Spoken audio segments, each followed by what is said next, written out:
Hello everyone, welcome to the channel prepare with Ichchha. हम ये UP PCS prelims और RO ARO का exam जो आपका बहुत ही पास है उसके लिए एक सीरीज कर रहे हैं जिसमें इंपॉर्टेंट क्वेश्चंस करने का प्रयास है। ये क्वेश्चंस हमारे हिंदी और इंग्लिश दोनों ही मीडियम में है एंड जो भी मीडियम आपके लिए कन्वीनियंट हो आप उस मीडियम में क्वेश्चंस को देख सकते हैं। इसकी प्लेलिस्ट भी बना रखी है मैंने, यदि आप नए जुड़ रहे हैं तो उस प्लेलिस्ट को रेफर करके बाकी वीडियोज भी देख सकते हैं। तो आइए क्वेश्चंस देख लेते हैं। पहला क्वेश्चन है आज का हमारा कि जूनागढ़ जो इंस्क्रिप्शन है इसमें कौन से वो शक रूलर थे जिनके अचीवमेंट्स को बताया गया है। मोग, एजिस, रुद्रदामन या फिर नेहपान। ठीक है, तो इसका आंसर हो जाएगा हमारा रुद्रदामन के जूनागढ़ इंस्क्रिप्शन में अचीवमेंट्स को बताया गया है। और जूनागढ़ इंस्क्रिप्शन जो है इसी से हमको अशोक इसी जूनागढ़ इंस्क्रिप्शन से हमको अशोक और स्कंदगुप्त के बारे में भी इंफॉर्मेशन मिलती है। ठीक है, तो याद रखिएगा जूनागढ़ इंस्क्रिप्शन से इंपॉर्टेंट ये दोनों ही पॉइंट्स हैं। देन आगे बढ़ते हैं अगले प्रश्न की तरफ। क्या कहा गया है, वो पहले सातवाहन किंग कौन थे जिन्होंने कॉइन्स में रूलर के हेड को बनवाना शुरू किया था, यानी कि शासकों का जो सर होता था वो कॉइन्स में अंकित करवाना कौन से सातवाहन शासक ने प्रारंभ किया था। राइट, तो इसका आंसर क्या हो जाएगा हमारा। ऑप्शंस देख लेते हैं पहले। शातकर्णी प्रथम, गौतमी शातकर्णी, गौतमी पुत्र शातकर्णी, वशिष्ठ पुत्र पुलुमावी और यज्ञ शातकर्णी। तो इसका आंसर हो जाएगा हमारा शातकर्णी प्रथम। राइट, शातकर्णी प्रथम थे वो। फिर आगे देखते हैं अगला क्वेश्चन। इसमें कहा गया है वो कौन से बोधिसत्व थे जो वज्र धारण करते थे। ठीक है, तो ऑप्शंस है वज्रपाणि, मंजूश्री, मैत्रेय और अमिताभ। देखिए कुछ क्वेश्चंस आपको नहीं भी आते हो तब भी आप ऑप्शन से निकाल सकते हैं। वज्र धारण करना, थंडरबोल्ट, जो नाम से निकल रहा है वो है वज्रपाणि। ठीक है, तो यही हमारा सही आंसर है और इसका मतलब होता था वज्रपाणि का मतलब होल्डर ऑफ द थंडरबोल्ट, वज्र को होल्ड करने वाला। ठीक है, तो इनका नाम से ही ये शब्द पता चल रहा है हमको। राइट, तो क्वेश्चन को हमेशा ध्यान से पढ़ना चाहिए क्योंकि हमें नहीं पता कौन सी चीज कहाँ पर स्ट्राइक कर जाए और हम उसका आंसर उसके सिर्फ शब्द से या फिर कुछ ट्रिक से निकाल सके। आगे बढ़ते हैं। क्वेश्चन में क्या दिया हुआ है, गहरवाल रानी जो थी कुमारा देवी, इन्होंने किस स्थान पर धर्मचक्र जिन विहार का निर्माण करवाया था। बोध गया, राजगृह, कुशीनगर या फिर सारनाथ। तो यहाँ पर कहाँ पर इनके द्वारा करवाया गया था, इनके द्वारा इसका निर्माण करवाया गया था सारनाथ में। ऑप्शन डी करेक्ट हो जाएगा। अगला प्रश्न देखते हैं क्या कहा गया है। निम्नलिखित में से किस स्थान पर बुद्ध ने ज्ञान प्राप्त किया था, एनलाइटमेंट प्राप्त हुआ था। तो ये सरल प्रश्न हो जाता है। सारनाथ, बोध गया, कपिलवस्तु, राजगृह, इनमें से कौन सी जगह थी, बोध गया। ठीक है, ऑप्शन बी करेक्ट हो जाएगा। फिर देखते हैं, कहा गया है मौर्य साम्राज्य में बाजारों की देखभाल और जो गलत प्रथाएं होती थी उन पर रोक लगाने वाले जो अधिकारी थे वो कौन थे।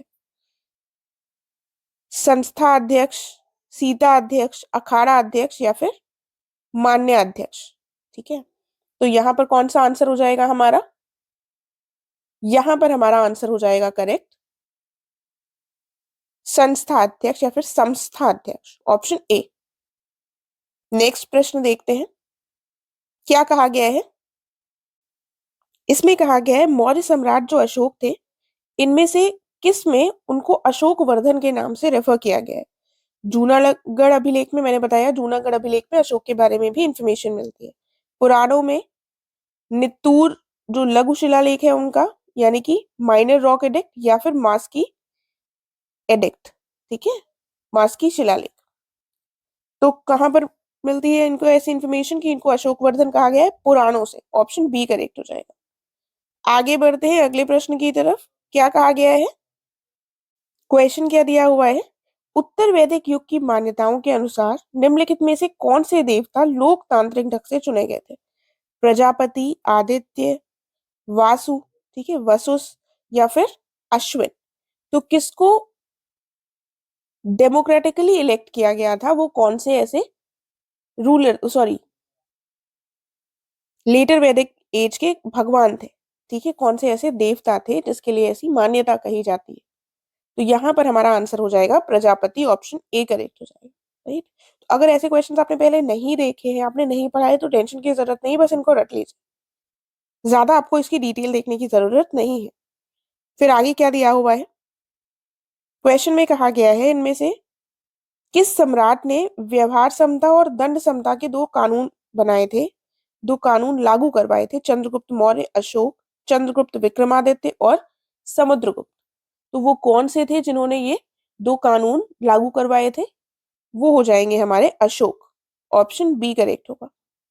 नेक्स्ट क्या कहा गया है, कौन सा वैदिक ग्रंथ पहली बार पुनर्जन्म के सिद्धांत की व्यवस्थित व्याख्या देता है, कौन सा ग्रंथ है वो, छांदोग्य उपनिषद, मुंडका उपनिषद, शतपथ ब्राह्मण या फिर बृहदारण्यक। तो यहाँ पर हमारा करेक्ट आंसर हो जाएगा छांदोग्य उपनिषद। ठीक है, आगे बढ़ते हैं अगले प्रश्न की तरफ। कहा गया है निम्नलिखित में से किस स्थान पर बुद्ध को ज्ञान प्राप्त हुआ था, ये क्वेश्चन रिपीटेड है, सारनाथ, बोध गया, कपिलवस्तु या फिर राजगृह। तो आपको पता है बोध गया आंसर होगा यहाँ पर। फिर देखते हैं what refers to perfect knowledge in Jainism, Jain धर्म में संपूर्ण ज्ञान को संदर्भित कौन सा टर्म करता था, जिन, रत्न, कैवल्य या फिर निर्वाण। तो वो कौन सा टर्म हो जाएगा यहाँ पर, वो हो जाएगा हमारा कैवल्य। ठीक है, देन आगे बढ़ते हैं अगले क्वेश्चन की तरफ। सिंधु लोगों की जो धार्मिक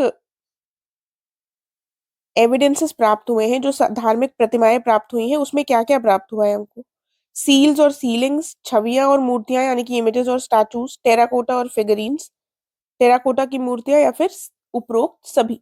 तो ये सारी ही चीजें हमको प्राप्त हुई हैं जो कि उनके रिलीजियस रूप से वो लोग कैसे थे, धार्मिक रूप से वो लोग कैसे थे, उसका उसके विषय में जानकारी प्रदान करती। राइट। तो आज हम इतने ही क्वेश्चंस कर रहे हैं। आई होप आप लोगों को समझ में आ गया होगा। इन केस कोई क्वेश्चन हो आपका तो आप पूछ सकते हैं।